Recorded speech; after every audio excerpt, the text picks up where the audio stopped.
Hi, Navid. Hi, what's going on? How are you?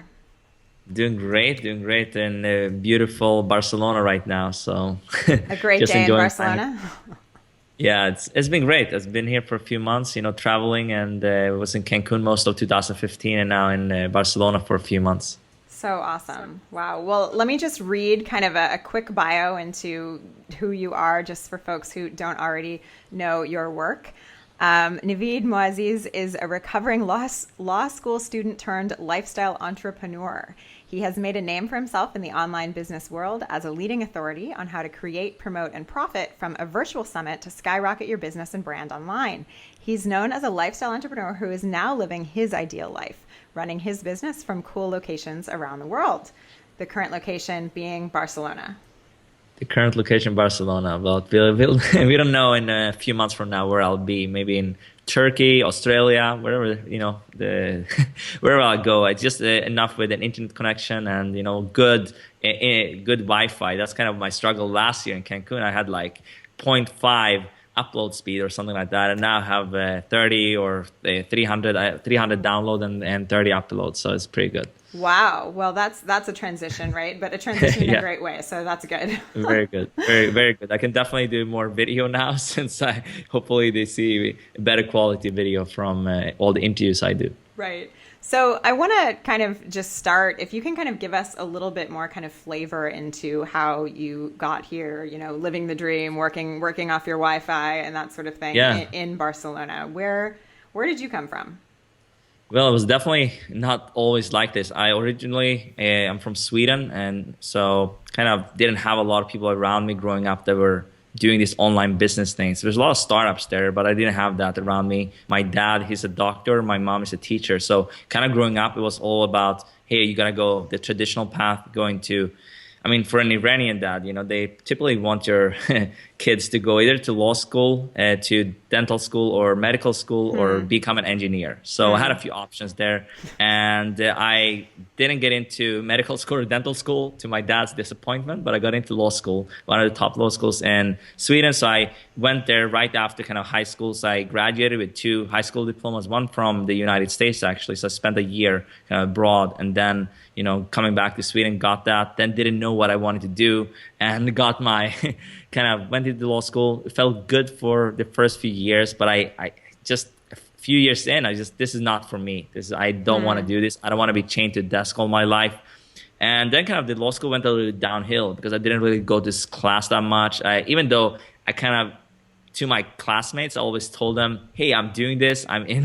I'm taking my classes," but I wasn't. I went about 3 years, but it was probably like 5 years. I just didn't go anymore. I got into more to entrepreneurship, personal development, started reading books like Think and Grow Rich, How to Win Friends and Influence People. So that kind of got my start into this, got my first mentor in 2012. Like that was a first investment. It was not even expensive, but it's just investing in myself, in my education, and procrastinated like a lot of people do, read 4 hour work week, which I did. And it was just like this transition. It was kind of a natural progression, like from one thing to another a little bit. But then it was a horrible moment in my life or my whole family when my brother suddenly passed away in 2013. It was in April. He was just 22 years old. And it was just Terrible. very, very sudden. So I had procrastinated for a long time, told people in my network, my family, I was like, I'm going to start this. My dad didn't really, I had a lot of pressure from kind of my family to finish law school and do all these things. And then when I told them, hey, I'm going to start a blog or something like that, when I Hmm. kind of came onto those thoughts, it was just really, how are you going to monetize this? How are you going to do this? But I kind of, after my brother passed away, I realized I don't want to do anything I'm not really passionate about, I'm not really happy about. So I just decided to start this journey, documenting that on my website, navidmoazzez.com. Kind of got my start with interviewing Pat Flynn and a lot of other people in the online entrepreneur space. And then, one thing led to another. It came to a podcast, which, interviewed some more people like Robert Greene, Cal Newport. They also talk a lot about, the work. And I got a lot of ideas from them to just keep going because Robert Greene, for example, he said something to me that he got rejected so many times, like Hmm. onto becoming this world famous author, writing so many, New York Times bestselling books. And that really stuck with me. So I just kept going. My podcast didn't really take off. I, didn't have too many downloads, but I still built the relationships. But then I came to a point where I had to make money or really live on the street pretty much. Right. So I came to virtual summits. That's kind of, we are here now on a virtual summit. So that's kind of, I got this idea in 2014 to do the branding summit because I've seen a lot of health summits. They were doing really well, 6 to 7 figures. And I said, okay, this is a cool, idea to kind of, I'm already doing interviews. So why not do, this on a virtual summit where I can grow my email list rapidly and also generate money at the same time. And then from that, I spent a lot of time figuring this out because there were no programs like Virtual Summit Mastery or, any free trainings out there really. So I had to learn it. I had to sign up for a lot of summits. That's what I did. And then everything took off with that summit pretty much, grew my list with 3,000 people. Generated $20,000 in profit, and they just built some amazing relationship from that, and quit my job from that summit too, and moved abroad. So that's kind of the culmination to where I am today, and just keeping the momentum going. Because if I would have stopped there in kind of November, December 2014, they're like, oh, nice, getting more money than I ever made before. That was great at a time, but I kept going. I moved to kind of Mexico, and then leveraged that email list I built and just kind of developed a relationship with Ramit Sethi and other people in the space like Selena Su, and became the number one affiliate for a lot of people. So I kept kind of my business growing at the same time developing my own online courses. And now that's my biggest revenue stream for Virtual Summit Mastery and some other things I'm doing with clients and new courses I have coming out. So, I mean, that's amazing. When you kind of think back on your journey, does it feel like it happened quickly, or do you feel like the journey to profit was slower than it sounds? Wow, so that's a great question. So a lot of people who see me, I think they would say, "Oh, this is quick. This is a quick growth, right?" So I can share my numbers from when I started in 2013. It was just a few $100s. Like, I mean, that is probably not even the revenue. Like, that was just probably negative, I don't know how many $1,000s, but I spent, some probably money, lost money, whatever. It's just a learning experience. But then in 2014, it kind of took off, not initially, I would say, but I invested some in design for money I didn't really have. I just hired John Pear, we both work with him. So I hired him already in 2013, end of 2013, to do my website, which kind of took my brand to another level a little bit, I would say, even though I wasn't that successful in terms of what I was making in my business. But people still came to my website and said, oh, wow, this looks great. He must have been around for a while. So that's just shortened the curve a little bit. But I wasn't getting like clients on a consistent basis, I would say there. But it was when I did this summit, things took off. So in total, 2014 was about $27,000.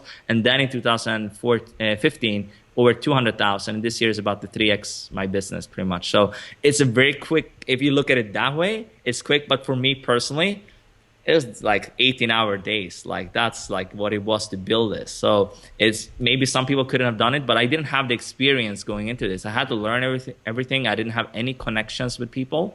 So it was just this, I think it was a natural progression. I'm not a native English speaker, so I had this barrier. I had never written a blog post before. So I had to, if you go back to listen to some of my interviews or maybe even read some things, I have improved a ton. Like, I did a blog challenge early on to just get comfortable with writing. And now, just before this, like a month ago, like for my launch here for Virtual Summit Mastery, probably wrote around 50,000 words in a month for this, like for all the emails and everything I was doing. And the only outsourced part I did was actually for a copywriter for affiliate swipe copy. But other than that, I wrote everything for all my emails, for my sales page. That's a long sales page. I'm doing like the Ramit model. It's like a long sales page. And I wrote all of that. So that's just a progression, I think. I think if I started that way, like, hey, I'm going to launch a product the day one, it would have been harder. But I would say this, though. If you're good at modeling other people and just looking what's working for others,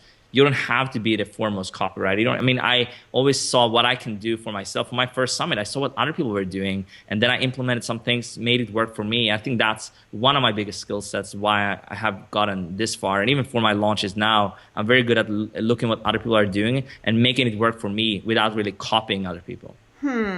So something you said, I want to go back to this idea of, that first year when you made, well, first year you made hundreds of dollars, and the next year when you made 27,000, you talked about this idea of investing. So investing in design in particular is kind of the first step you made. How do you make the decision to invest when you're not actually profitable, and why do you make that decision?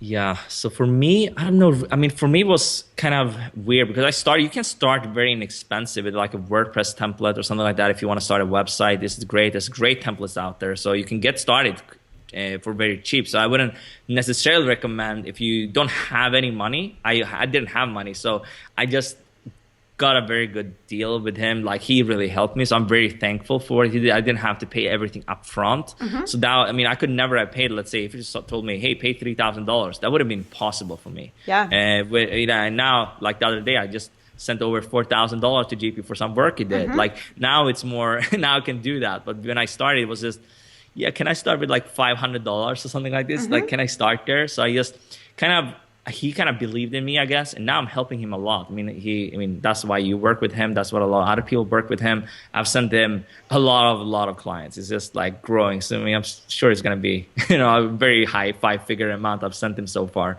And that, imagine if he would have said no. So sometimes you have to be a little bit lucky there. But I just saw these people I admired. And I looked up to them and I was like, okay, what can I do to get a higher perceived brand? And other than my content, of course, content is the most important thing. But if there's something else you can do in order to stand out, because content, people kind of take it for granted. Content should always be great. You're going to have epic content on your blog, your summits, your podcast.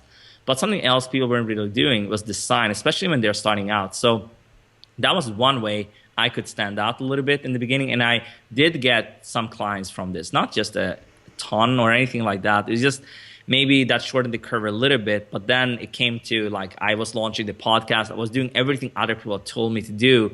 And that kind of moved it back a little bit. Like I maybe was on the right track. I was getting clients. Then the podcast took all my time. So, you probably read the book, The One Thing. So I was doing so many things at once. And then I came back to that book, like The One Thing, when I really dove into it. And then I decided, okay, now it's the summit only. I have to kind of put other things on pause and like focus on the summit to make this take off, because I definitely saw the potential. I mean, I did a roundup post around these topics. I saw people were interested in this. And that's why I think I just kept going, even though, and now looking back, even personal branding is kind of a little bit broad. If I look at the branding summit, I had a lot of topics on there, but I made it so unique with 88 experts on that summit. So I think I was the first person to do such a big summit. So it really stood out to, everyone who took part of it.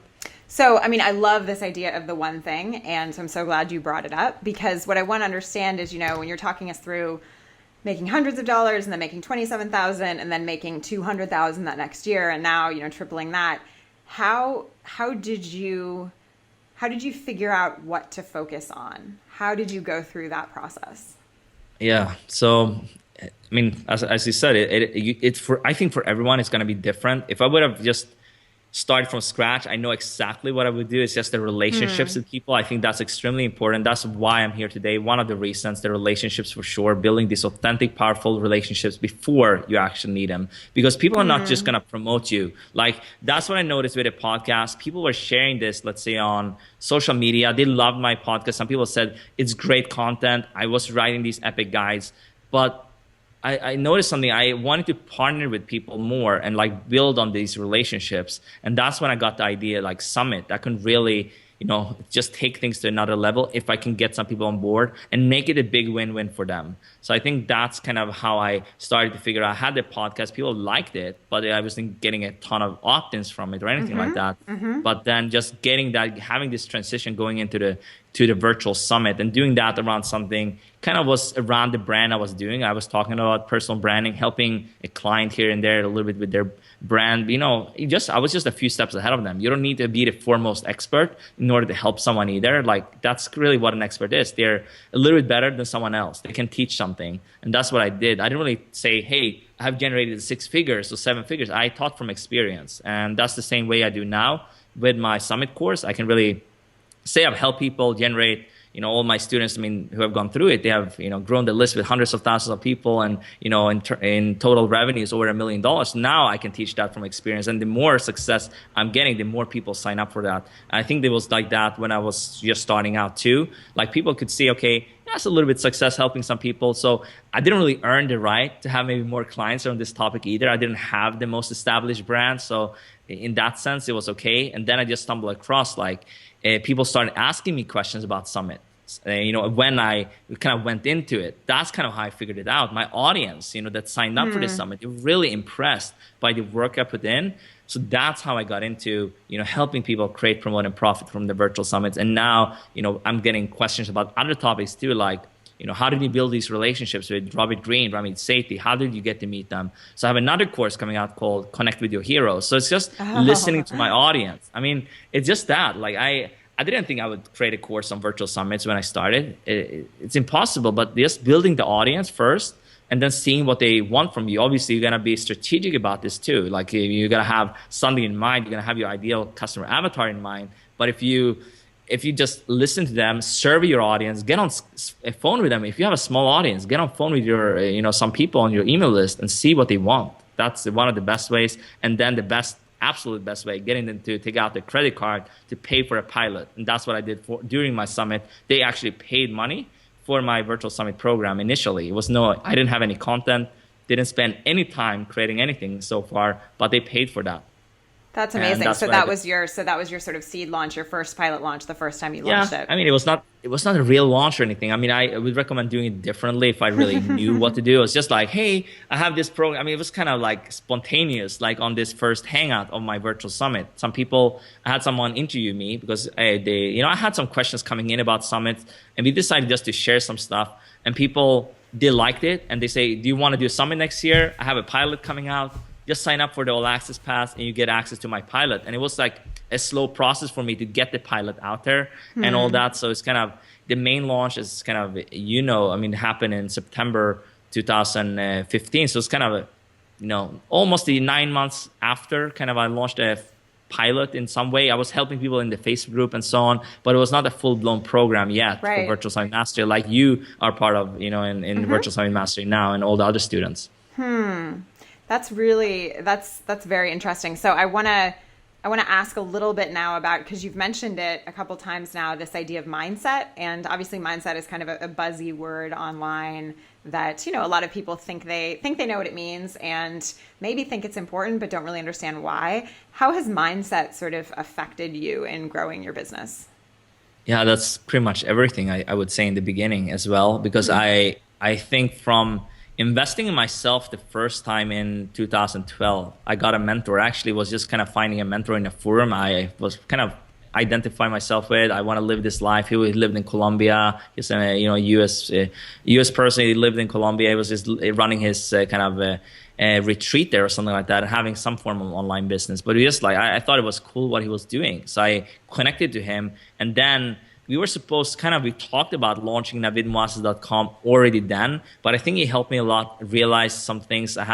Maybe I was not ready yet to launch something, even though I could have maybe been a year ahead in my journey, who knows, but maybe I wasn't ready to launch something in 2012. Maybe I had to go through this process, from one thing to another a little bit, but I did talk about launching navidmoazzez.com already, kind of my personal branding site, in 2012, and then we worked a lot on the mindset. I think he was really good with that part, so I got that, and also reading some books around it. So I got this early, and also when my brother passed away, I had to really put this on test. Could I really push forward, from a horrible experience like that, turning adversity into something better, and then eventually into success?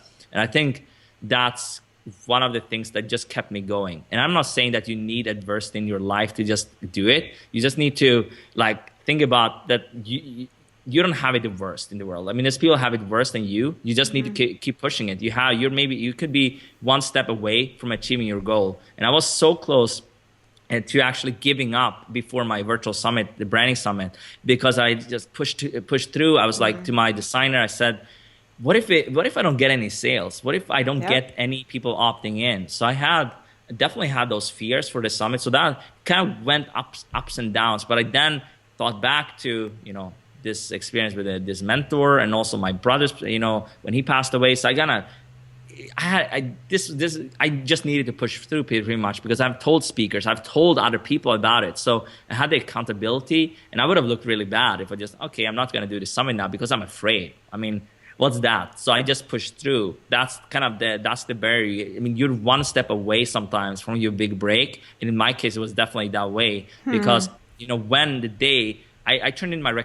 resignation a few weeks, after I was laying in my bed in the morning, I was like, I don't want to get up today, but I did get up, obviously, and I did launch my summit. And then on the day, I actually quit my job. The last day was November 28th, a day after, my brother's actually birthday, which is pretty interesting. It was just a day after I quit my job. Wow. It was my last day, and I made $5,000 on that day. That day, I came in $5,000, like, this is cool. And then the summit in total, I generated a lot more after that. But it was a good experience to just see that coming in. And during the same time, I was quitting my job. I was also getting the idea that I'm not going to live in Sweden anymore because now I have a little bit of money. I didn't have like the savings of some banker who saved up like hundreds of thousands of dollars. I had only the money I made from the summit. That's the only money I went away to Cabo with, around $10,000 to $15,000. That's all the money I had.